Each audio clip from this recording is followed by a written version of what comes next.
السلام علیکم ورحمۃ اللہ تعالی وبرکاتہ۔ مرکز اہل سنت جامعہ رضویہ منظر اسلام کے یوٹیوب چینل ہم سبق درس نظامی میں آپ کا خیر مقدم ہے۔ پیارے بچوں، جنہوں نے ہمارے چینل کو اب تک سبسکرائب نہیں کیا ہے وہ ضرور سبسکرائب کر لیں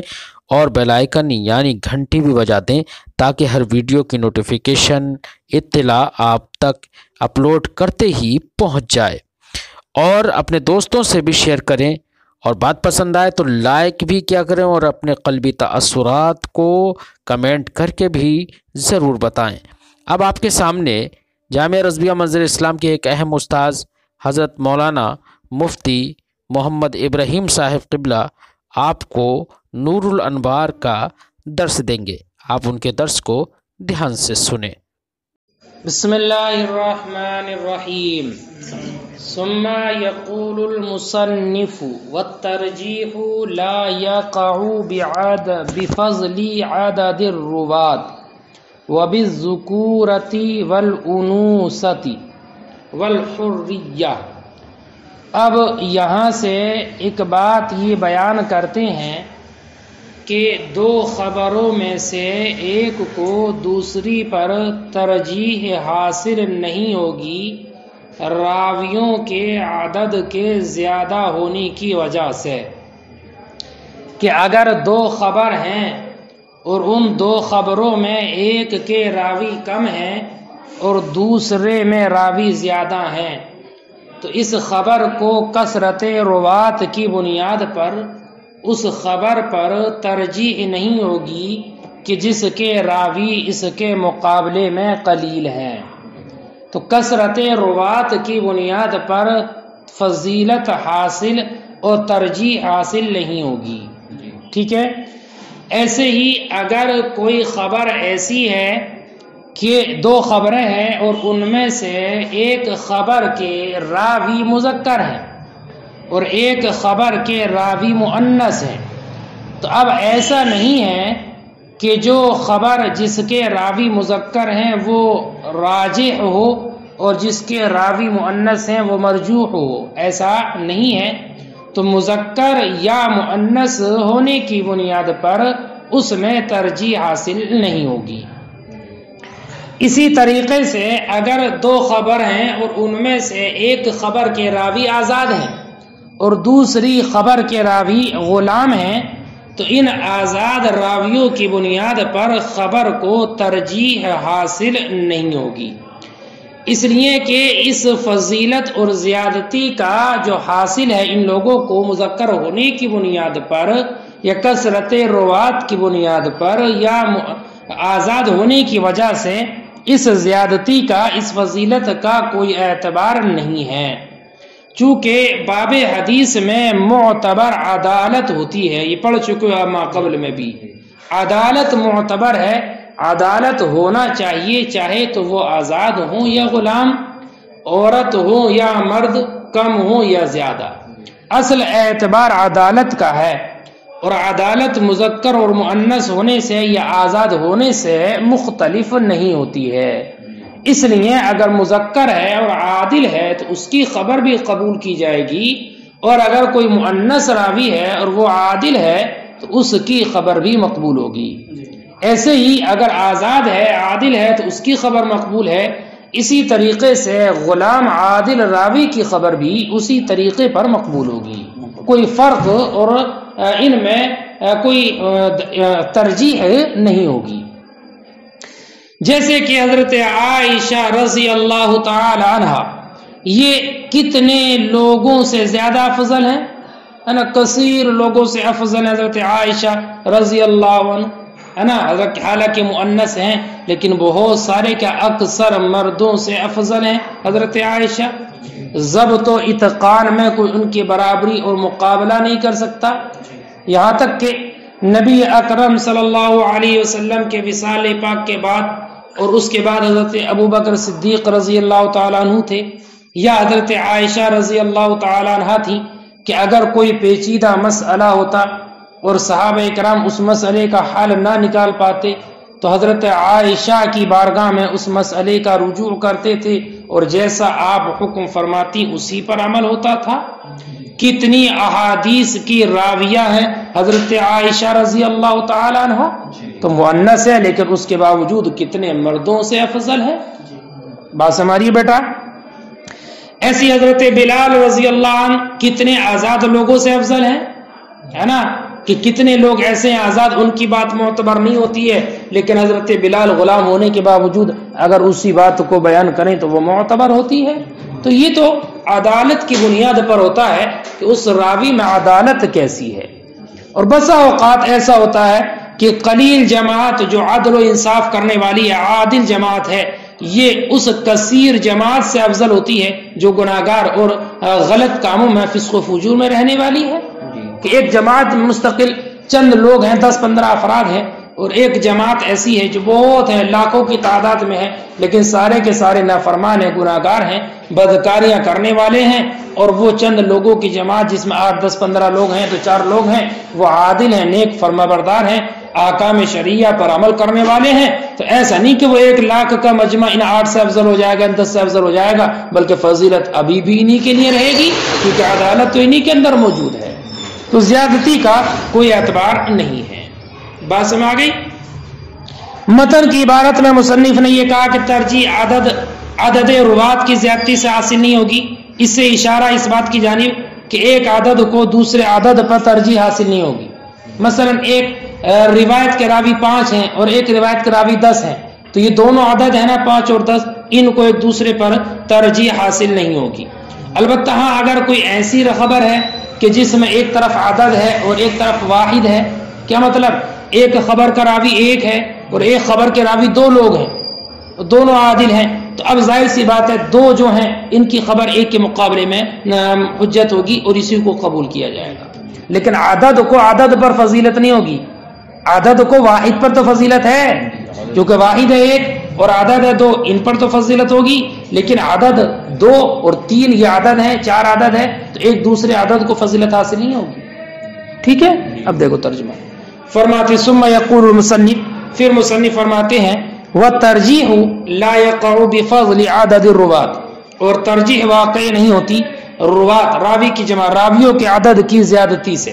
اور مذکر ہونے سے، مؤنث ہونے سے، آزاد ہونے سے، یعنی اذا کان فی احد الخبرین التعارضین کثرت الرواة، یعنی جب 2 خبروں میں سے کسی ایک میں جو متعارض آپس میں کثرت روات ہو، وفی الآخر قلت ہوا اور دوسرے میں قلت ہو، او کان راوی احدہما، یا ان میں سے کسی ایک کے راوی مذکر ہو دوسرے کے مؤنث ہو، یا ان میں سے ایک کے راوی آزاد ہوں اور دوسری کے غلام ہوں، لم یترجح احد الخبرین علی الآخر بهذه المزیہ، تو ترجیح نہیں دی جائے گی 2 خبروں میں سے ایک کو دوسری پر اس زیادتی کی وجہ سے۔ سمجھ گئے بیٹا؟ لأن المعتبر فی هذا الباب العدالت، اس لیے کہ معتبر اس باب میں یعنی باب روایت حدیث میں عدالت ہے، وہی لا تختلف بالکثرت، اور یہ عدالت مختلف نہیں ہوتی کثرت کی بنیاد پر، مذکر ہونے کی وجہ سے، مؤنث ہونے کی وجہ سے۔ فإن عائشة كانت افضل من اکثر الرجال، کہ حضرت عائشہ افضل ہیں اکثر مردوں سے، اور بلالا كان افضل من اکثر الحرائر، اور حضرت بلال افضل ہیں اکثر آزاد لوگوں سے، والجماعة القلیلہ العادلہ افضل من الکثیرۃ العاصیہ، اور قلیل عادل جماعت افضل ہے کثیر عاصی لوگوں سے۔ وفی قولی، اور مصنف کے قول فضل عدد الرواة میں اشارہ ہے الی ان عددا، کہ ایک عدد کو لا یترجح علی عدد، ترجیح نہیں ہوگی دوسرے عدد پر، بعد ان کان فی درجۃ الاحاد، بعد اس کے کہ وہ درجہ احاد میں ہو، واما ان کان فی جانب واحد، اور اگر ایک جانب میں ایک ہو، واما ان کان فی جانب واحد، اور اگر ایک جانب میں ایک ہو، وفی جانب اثنان، اور ایک جانب میں 2 لوگ ہوں، ایک روایت کا راوی 1 ہے ایک روایت 2 ہیں، یترجح خبر اثنین علی خبر الواحد، تو ترجیح دی جائے گی 2 لوگوں کی خبر کو ایک کی خبر پر۔ وقال بعضهم، اور بعض نے کہا یترجح جہت الکثرۃ علی جانب القلۃ، کہ ترجیح حاصل ہوگی جہت کثرت کو جانب قلت پر، لیکن یہ درست نہیں ہے۔ تمسکا بما ذکر محمد فی مسائل الماء، دلیل پیش کرتے ہوئے اس سے کہ جس کو امام محمد نے ذکر کیا پانی کے مسائل میں، ولیکننا ترکناہ بالاستحسان، لیکن ہم نے ان تمام کو ترک کر دیا استحسانا۔ صحیح یہ ہے کہ جہت کثرت کو جہت قلت پر ترجیح حاصل نہیں ہوگی۔ وَإِذَا كَانَتْ فِي أَحَدِ الْخَبَرَيْنِ زِيَادَةٌ، اور اگر دو خبروں میں سے ایک خبر میں زیادتی ہو۔ کیا مطلب؟ دو خبریں ہیں لیکن ایک خبر ایسی ہے کہ جس میں کسی قید کی، کسی لفظ کی زیادتی ہے، تو اب کس طریقے سے عمل کیا جائے؟ کیا اس خبر پر عمل کیا جائے جس میں زیادتی نہیں ہے، یا اس خبر کو عمل کیا جائے جس پر زیادتی ہے؟ اس کی دو صورتیں مصنف نے ذکر کی ہیں۔ فرماتے ہیں ایسی صورت میں ان دونوں خبر کے راوی ایک ہی ہوں گے یا الگ الگ ہوں گے؟ دو خبریں ہیں، دونوں میں ایک ہی حکم مذکور ہے، ایک ہی بات کا ذکر ہے، لیکن کسی لفظ کی، کسی قید کی زیادتی ہے ایک میں، تو کیا دونوں خبر کا روایت کرنے والا راوی ایک ہی ہے یا دونوں کے راوی الگ الگ ہیں؟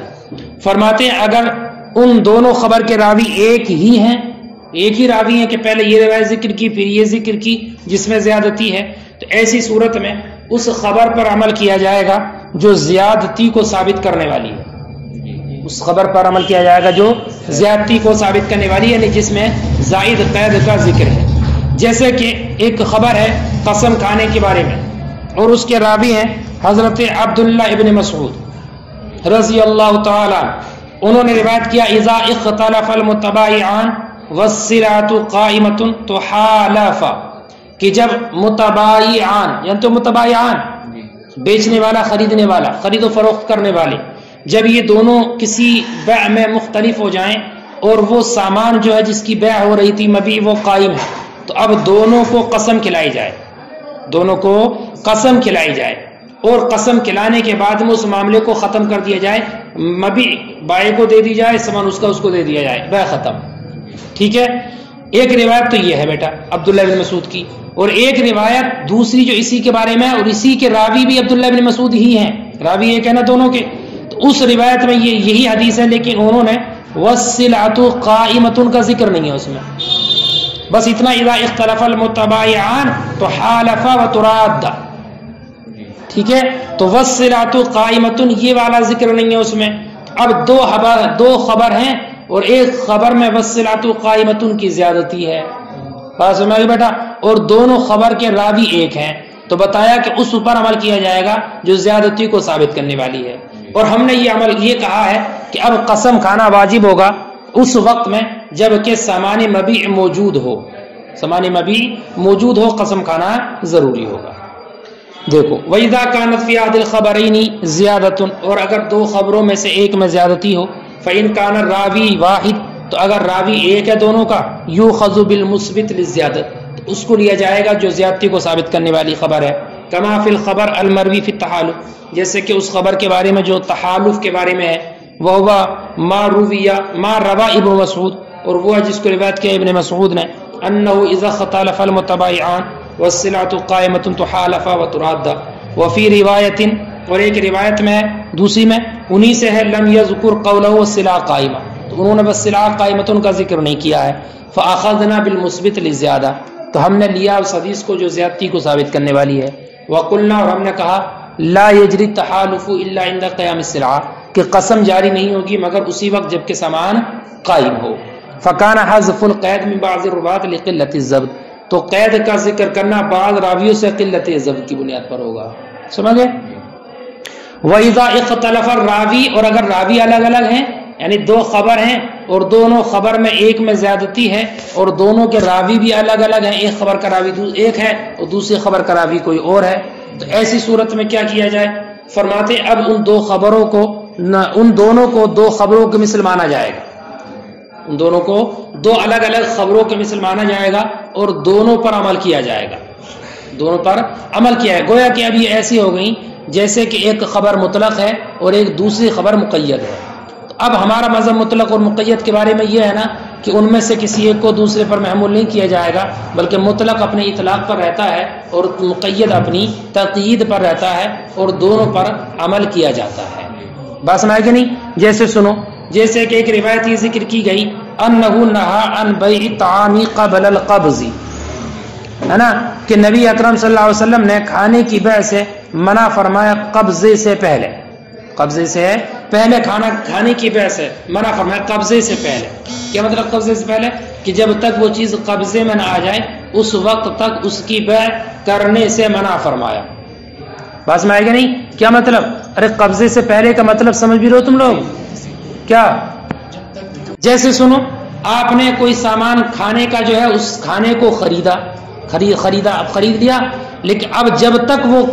کھانا آپ کے قبضے میں نہ آ جائے تب تک اس کھانے کو کسی اور کے ہاتھ بیچنا جائز نہیں ہے. بس ہماری ہے جی. سامان خریدا دکان سے، کھانا خریدا ہوٹل سے، ابھی قبضہ نہیں کیا ہوٹل والے کے پاس یہ وہ کھانا، یہ کسی کے پاس ہے، اور کہتے چلو ہم نے لیا تھا، ہم نے اتنے میں لیا تھا، اتنے میں تم لے لو، تمہیں بیچ دیا ہم نے. تو یہ جائز نہیں بیٹا جب تک وہ قبضہ نہ کر لے. قبضہ کر لے اب مالک ہو گیا، اب چاہے جسے بیچ دے، جتنے میں چاہے بیچ دے. تو قبل القبض کھانے کی بیع سے منع فرمایا. تو اس میں کھانے کا ذکر ہے، کھانے کا ذکر ہے. اور ایک روایت یہ ہے انہ نہی عن بیع ما لم یقبض، اس میں مطلق ہے کہ اللہ کے رسول نے بیع سے منع فرمایا جب تک قبضہ نہ کر لے. اس میں مطلق ہے کوئی بھی سامان کی بیع ہو جب تک اس پر قبضہ نہ ہو جائے تب تک اس کا بیچنا جائز نہیں ہے. تو دیکھو یہ مطلق ہے اور وہ مقید ہے، اور دونوں کے راوی الگ الگ ہیں، دونوں کے راوی الگ الگ ہیں. تو ہم نے دونوں پر عمل کیا ہے کہ کھانے کی بیع یہ کہا کہ سامان کی بیع بھی قبضے سے پہلے جائز نہیں ہوگی اور کھانے کی بیع بھی قبضے سے پہلے جائز نہیں ہوگی. ٹھیک ہے. وَإِذَا اخْتَلَفَ الرَّاوِي، اور جب راوی مختلف ہو گئے، فَيُجْعَلُ كَالْخَبَرَيْنِ، تو ان کو بنایا جائے گا دو خبروں کے مثل، وَيُعْمَلُ بِهِمَا، اور دونوں پر عمل کیا جائے گا. کما ہوا مذہبنا، جیسے کہ یہ ہمارا مذہب ہے اس بارے میں، ان المطلق لا يحمل على المقید فی حکمین، کہ مطلق کو مقید پر محمول نہیں کیا جاتا دو حکموں میں. کما رویہ، جیسے کہ روایت کیا گیا، انہ نہا عن بیع الطعام قبل القبض، وہ رویہ اور دوسری روایت کی گئی انہ نہا عن بیع ما لم يقبض فلم يقید بالطعام، تو اس کو مقید نہیں کیا طعام سے. فقلنا، تو ہم نے کہا ہے، لا يجوز بیع العروض، سامان کی بیع جائز نہیں ہے قبضے سے پہلے. ٹھیک ہے. کما لا يجوز بیع الطعام قبلہ، جیسے کہ جائز نہیں ہے طعام کی بیع اس سے پہلے. ٹھیک ہے.